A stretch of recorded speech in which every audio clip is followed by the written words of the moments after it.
Flawedcast episode 243, Critical Intel, the Podesta Plan. We must prepare for an angrier world. Klaus Schwab, founder of the WEF. Flawedcast, get in the arena.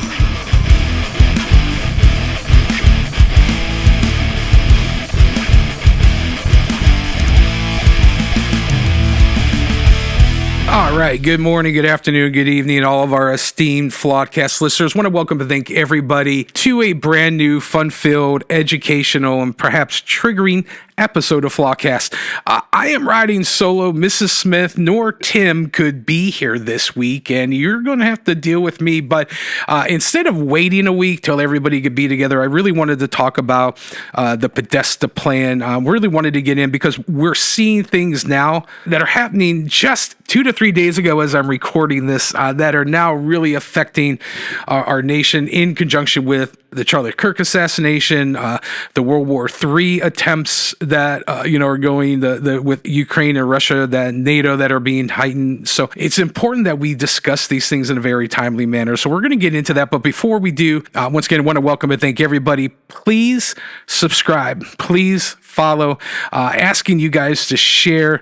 You can find us anywhere podcasts are. Just search Flawedcast, CLE, Apple, Spotify, Breaker, Anchor.fm, anywhere podcasts are, Flawedcast, CLE. You can find us on the video platform Rumble. That is also under Flawed Inc. You can also find us on the Project Mockingbird social media, Facebook, X, Instagram, Getter, Gab, Parler. We're now on Threads. All that is under Flawed Inc. In the description of this episode, you'll find a link to get a copy of my book, Smith's Heart of Man Repair Manual, and our email is flawedinc@gmail.com. Questions, comments, or concerns, please send anything and everything there. But let's get into this. So the Podesta plan, the two brothers, John and Tony Podesta, they're both vile, disgusting men. Let me share a little bit about John. So John David Podesta is an American political consultant who served as senior advisor to the president for international climate policy from 2024 to 2025, having previously served the senior advisor to the president for clean energy, innovative, and supplementation from 2022 to 2025. Podesta previously served as White House Chief of Staff to President Bill Clinton from 1998 to 2001 and counselor to President Barack Obama from 2014 to 2015. Before that, he served in the Clinton administration as the White House Staff Secretary from 1993 to 1995 and White House Deputy Chief of Staff for Operations from 1997 to 1998. Podesta is the former president and now chair and counselor of the Center for American Progress, a think tank in Washington, D.C., as well as visiting professor of law at Georgetown University Law Center, and was chairman of Hillary Clinton's 2016 presidential campaign. Additionally, he is co-chair of the Obama transition team. And just to touch briefly on his brother, Tony, who he was a lobbyist. He co-founded the Podesta Group. He lobbied for such groups as the Bank of America, BP, in Egypt. He worked in the political campaigns for people such as Ted Kennedy, George McGovern, Michael Dukakis, and Bill Clinton. He was closely connected with the Barack Obama White House, served alongside his brother John and his wife Heather, and has repeatedly been named one of Washington's most powerful lobbyists and fundraisers. And you might remember these guys, mostly John, who was linked to the Pizzagate conspiracy, if you will, in 2016, where there was this Comet ping pong pizza located in Washington, D.C., and there were WikiLeaks that were discovered talking cryptic messages about a human trafficking, a pedophilic child sex trafficking ring. These guys are dastardly people, vile. They are tied to Marina Abramovich, who is a witch. They are very into this demonic, pedophilic, evil art. That's really how they kind of, in that world, came to prominence just because of their art collection, especially John Podesta. But these are really, really vile men. And we're going to get into the Podesta plan. But let me just share a couple things. First and foremost, I would encourage you to go back to one of our first episodes. It was episode number 8. I called it Mr. Alinsky's Playbook. And you're going to hear referenced heavily a book by a gentleman named Saul Alinsky, who wrote a book in the 1960s called Rules for Radicals. This gentleman was Hillary Clinton's mentor. He was an activist, just a horrible, horrible person. And the links to the Podesta plan and Rules for Radicals we're going to get into, but if you are not aware of Saul Alinsky, I encourage you to go back and read, because the modern progressive, the modern left's movement has much of Saul Alinsky's Rules for Radicals as the backbone, as the card in which these people continually play. But it's important we discuss the Podesta plan. This is the postmodern, this is the modernized version of Saul Alinsky's Rules for Radicals. And if I have time, I'm going to go back and just kind of briefly revisit. But once again, episode number 8, I called it Mr. Alinsky's rule book. There's so much out of that. I apologize in advance because it was one of our first episodes. It was episode number 8. So it is going to be a little rough, but the information still stands, and the information is still as timely as it has ever been. But just a brief background of the Podesta plan. The Podesta plan or Podesta playbook is not a document you'll find published by Politico or archived in the Library of Congress. It is not a formal policy.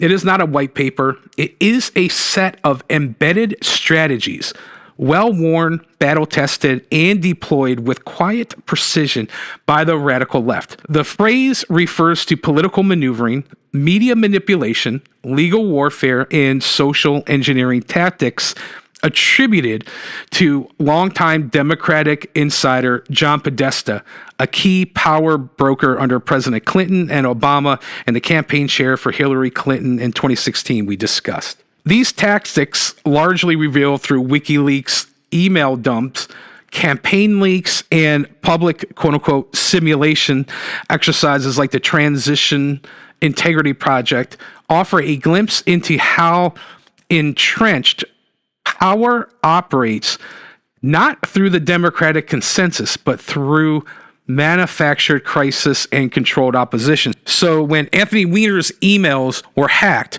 a lot of this stuff was uncovered in the WikiLeaks that were emails from John Podesta sent to various people, Hillary Clinton, Barack Obama, so on and so forth. And the playbook was largely dissected from those WikiLeaks. Let's go through these. Let's see if any of these ring a bell. Number 1, color revolution tactics. Let's start with what's being exposed in reverse. John Podesta and his co-conspirator cohorts imported tactics the CIA and State Department once used abroad to dismantle authoritarian regimes. The playbook borrows directly from color revolutions in Ukraine, Egypt, and elsewhere. Covert methods to destabilize governments by enacting unrest, delegitimizing elections, and undermining public trust. These tactics include orchestrating mass protests and violent flash mobs, delegitimizing the outcome of democratic elections, pitting ethnic and social groups against each other, coordinating propaganda through media and NGOs, non-governmental organizations. So these are not just foreign groups anymore. These are not just being employed overseas. These are tactics that are being deployed and have been deployed in the last 5 to 6 years. And I think that's very obvious as you start to look at what just these 4 different points are. Use your imagination. Think about pitting ethnic and social groups against one another. The whole Black Lives Matter cult that went out there, and there's now, the trans groups and the different things that we're having these ethnic and social clashes, just the beginning of them. They're starting to become more and more violent. The second thing, Transition Integrity Project. In 2020, Podesta took part in a highly suspicious simulation, the Transition Integrity Project, TIP, where he literally played the role of Joe Biden, refusing to concede a Trump victory. In that scenario, he suggests encouraging California, Oregon, and Washington to secede from the Union. He pushed for widespread unrest and legal challenges. The conclusion of TIP, violent conflict, is highly likely. The media called it just a simulation, but to many, it looked like a dress rehearsal for civil unrest, fueled by the very people who claimed Trump would never leave office. Remember, Trump did leave peacefully. So let's continue. Point 3, and once again, you're going to hear this guy's name a lot. Saul Alinsky's rules in action. John Podesta didn't invent these strategies. He inherited it. And if there's one ideological godfather behind it all, it's Saul Alinsky. Alinsky's rules for radicals teaches pick the target, freeze it, personalize it, polarize it. Ridicule is man's most potent weapon. The threat is usually more terrifying than the thing itself. Keep the pressure on. Podesta simply digitalized and institutionalized these ideas. He weaponized them through modern media, academia, NGOs, and big tech.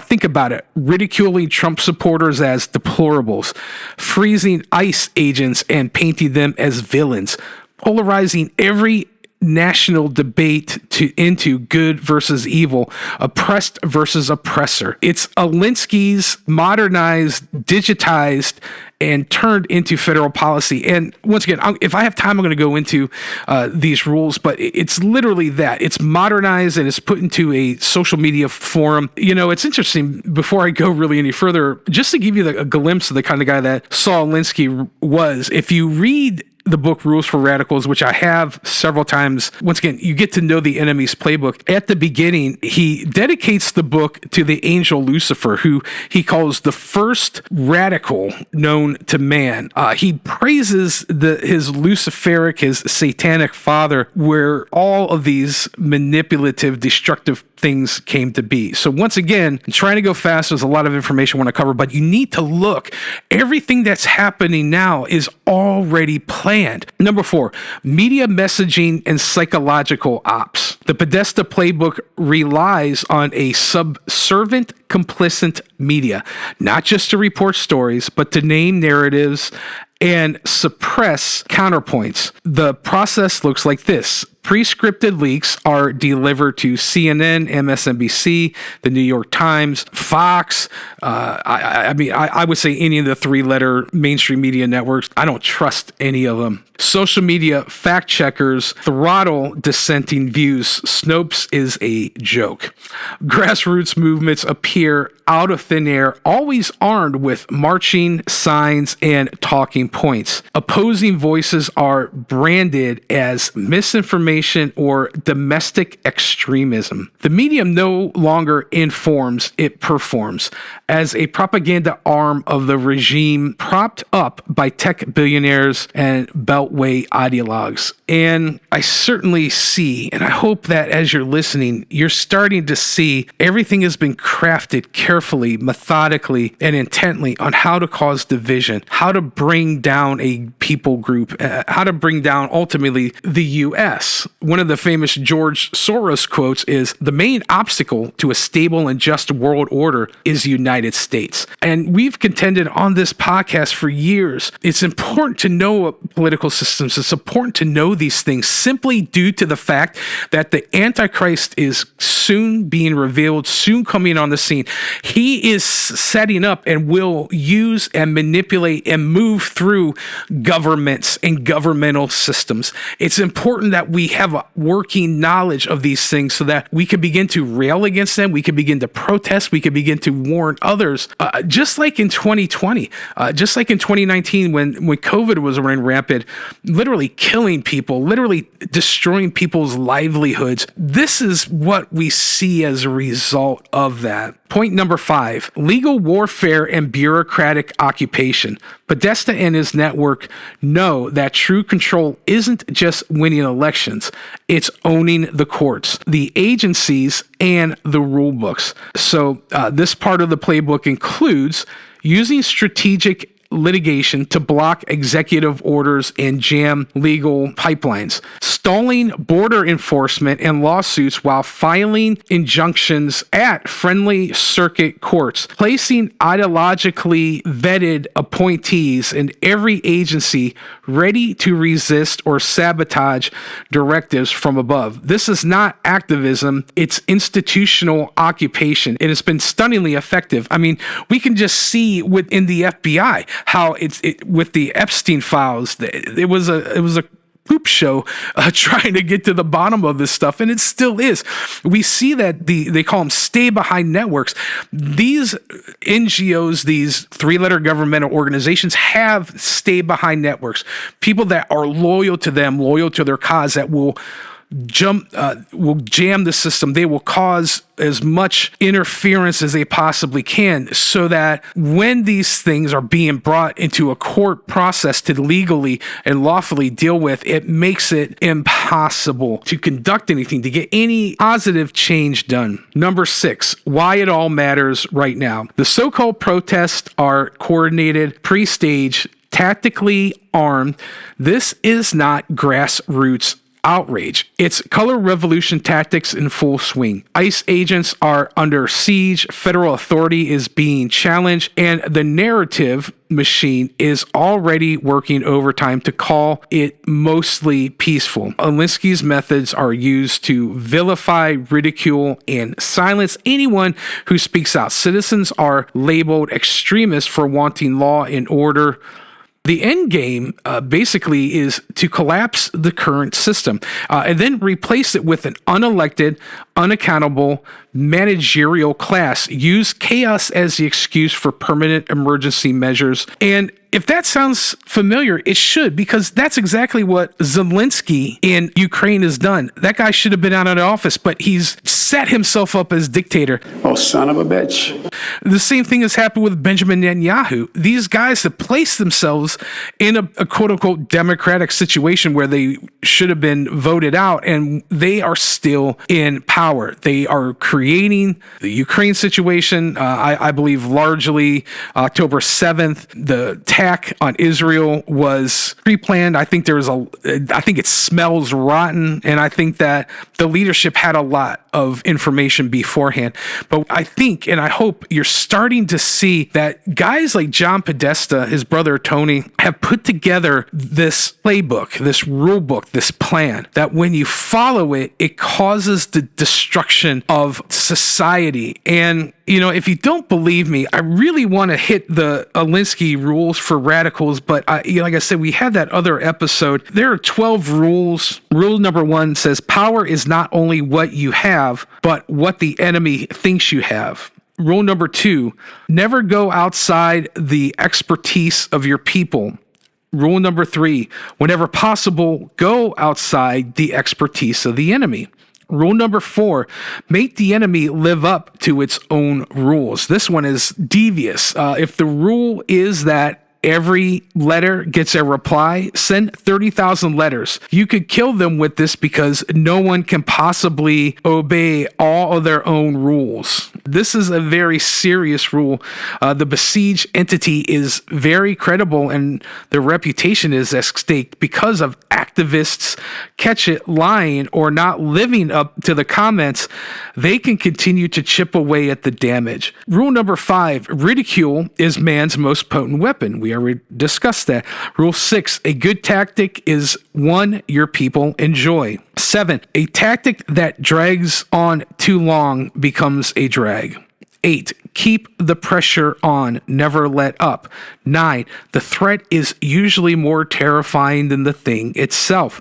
10, if you push a negative hard enough, it will push through and become a positive. 11, the price of a successful attack is a constructive alternative. And 12, pick the target, freeze it, personalize it, and polarize it. Some of those we've already discussed in that episode. I get further into detail of what these mean. Hopefully you guys can think and just put 2 and 2 together and see what they're coming up with. But as a result, we are seeing a more angrier world, like Klaus Schwab's comment I read earlier. We are seeing the deterioration of the American fabric. And I see that there are a handful of people in positions of power, I want to believe, doing the best they can to keep things together. However, the ultimate, I believe, destiny of America is to bow a knee and to succumb to these evil forces. I can't say it any better than George Soros did. The only thing stopping a global world order is the United States. In a more enlightened view, you can look at America as that city on a hill, that representative of the result of almost 250 years of the gospel being preached, of people being discipled, of people going out through the world and preaching and spreading the gospel of Christ.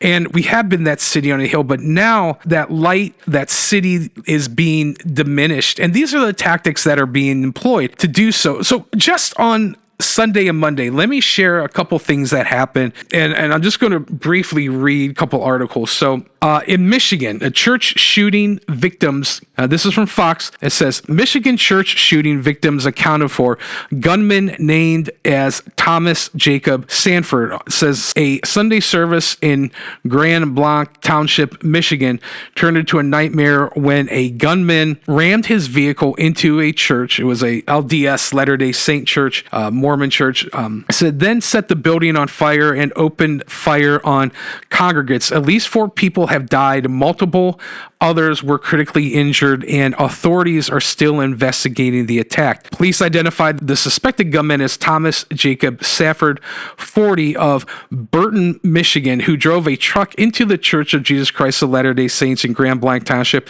set it on fire, opened fire during the Sunday service. He is a former U.S. Marine and Iraqi war veteran. At least 4 people are dead, 7 are in stable condition, and 1 remains in critical condition. 2 were killed by gunfire. 2 others were killed after the fire. Police said Monday that all victims have been accounted for. The shooter, armed with what appeared to be a rifle, exchanged gunfire with officers and was killed at the scene. The FBI is leading the case with ATF, state and local authorities, assisting leaders of the Church of Jesus Christ of Latter-day Saints, called the violence tragic, urging prayer, peace, and support for victims and family. So over the weekend on Saturday, we see a similar tragic event. It says here from CBS News, 3 dead, at least 5 injured in shooting at North Carolina waterfront bar, authorities say. 3 people were killed and at least 5 more suffered injuries in a mass shooting in Southport, North Carolina on Saturday night, authorities say. Authorities quickly arrested a person of interest, Nigel Max Edge, a resident of the nearby town of Oak Island, according to police in the town in Southport.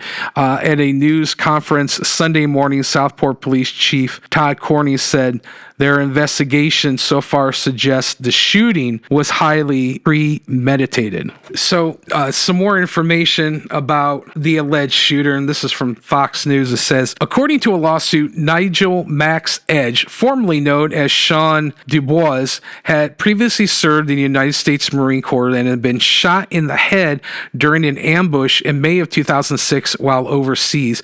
Records say that Edge was meant to be wheelchair bound for the rest of his life. So on the same day this last weekend, so once again on Sunday, this is a local news story. Painesville Township man shot dogs before turning gun on himself in SWAT standoff, says Sheriff's Office.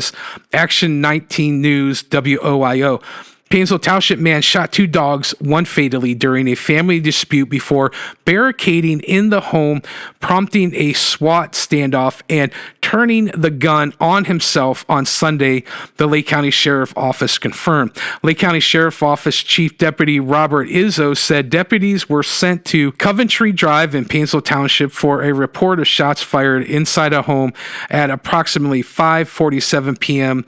on Sunday, September 28th. The initial report indicated an argument with a family member led to a man firing multiple rounds, shooting 2 dogs inside the home, and according to Izzo, deputies on the scene determined the only family member who was with the suspect during the shooting was able to escape the home unarmed and with one of the injured dogs, Izzo stated. And these are all horrible, tragic events. My heart goes out to all of the victims, and I'm hopeful and I'm prayerful that these people that were taken away knew the Lord, especially the Mormons. I hope that Jesus revealed himself to them in a real sovereign way. But I want to bring in a Bible verse, and I just want it to contemplate as a listener. This is Matthew 24, verse 12, and it talked about this a lot. It says, "And the love of the great body of people will grow cold because of the multiplied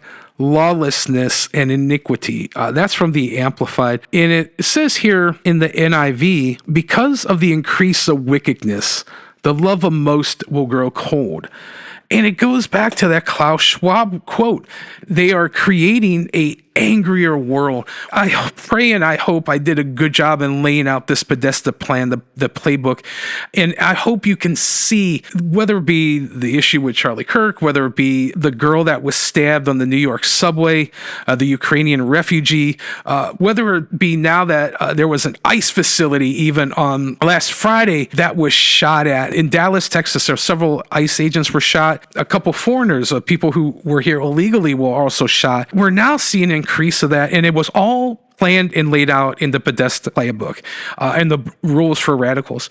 And we can see the cooperation with these NGOs, with media. When you call somebody Hitler and you call a group of people Nazis who happen to disagree with your political ideology, eventually that stuff sinks in, seeds are planted, and it grows roots. And we're now seeing that. We're also seeing that Jesus himself warned in Matthew 24 that because the increase of wickedness, because sin abounds, the love of most will grow cold. And my prayer is that we will begin to wake up and discern these things that are not of the Father, that we'll discern these things that are not of Christ, and we will have not just spiritual understanding, spiritual revelation, we will have knowledge, and we will have logic and the weapons of understanding the enemy's playbook, that when they start to use them, we could recognize it and we could call it out. We could begin to pray.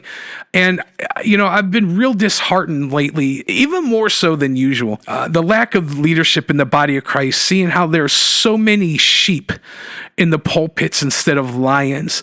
And there's a real time for people to really start to be bold, to really start to call out these things like, hey, these things, the shooting of this church, and I've called in the past, like there's going to be synagogues shot, there's going to be black churches shot at, there's going to be black colleges bomb threatened, and we're even starting to see that now. Just days after Charlie Kirk, there were several black colleges that were shut down, and we're seeing that through the Podesta plan, inspired by Alinsky's rules for radicals, that this is all planned out, this is all plotted out. We need to be aware of these things. And I'm going to close, but I'm going to close and pray for discernment and pray for God to open the eyes of our hearts. So, Father, I just thank you for this opportunity. I pray I was able to discuss and to unfold these evil plans so that the people listening will take to heart. They will have a hunger and a desire to understand the ruse, the deceptions of the devil, and they will be able to understand that you, Lord, are the way, the truth, and the life, that no one comes to the Father except for you, that as the world grows in wickedness and lawlessness and grows cold in love, that we will abound in love. We will abound in you. And Father, I just pray right now for those listening, you put a hedge of protection. I pray for discernment. I pray for increased discernment and for alertness of what evil days we are living in and how to adhere to you, how to cling to you. And Lord, I pray that everyone listening would do that in a greater capacity. I pray everyone listening will be more bold. They'll be more ready to give an account for the faith that they believe. And I just bless them for listening, Father. And I ask that you keep everyone in the palm of your hand. Keep us all safe. In Jesus' name, amen. So I hope this made sense. I always feel weird when I'm by myself, just trying to deliver this, because I feel like the counterpoints and the hearing my wife talk about things, hearing Tim talk about things adds more, and it helps people understand. So I hope that this was that kind of episode. And I just pray that you were blessed, that you learned something you didn't know before, and that it will intrigue you. It will provoke you to begin to learn and to begin to prepare yourself for the spiritual war that we're fighting. And I just want to encourage you guys, please share. This is just critical intel. This is like the name of the episode. This is vital information that we need to be made aware of. So please share. Please subscribe. Please follow. You can find our podcast, Flawedcast CLE, anywhere podcasts are. Just search Flawedcast CLE, Apple, Spotify, Breaker, Anchor.fm. You can find us on the video platform Rumble. That's under Flawed Inc. You can find us on the Project Mockingbird social media, Facebook, X, Instagram, Getter, Gab, Parler, and we are now on Threads. In the description of this episode, there is a link to get a copy of my book, Smith's Heart of Man Repair Manual, and our email is flawedinccle@gmail.com. Questions, comments, or concerns, send them there. We will see you guys next week, and until then, stay safe and stay prayed up.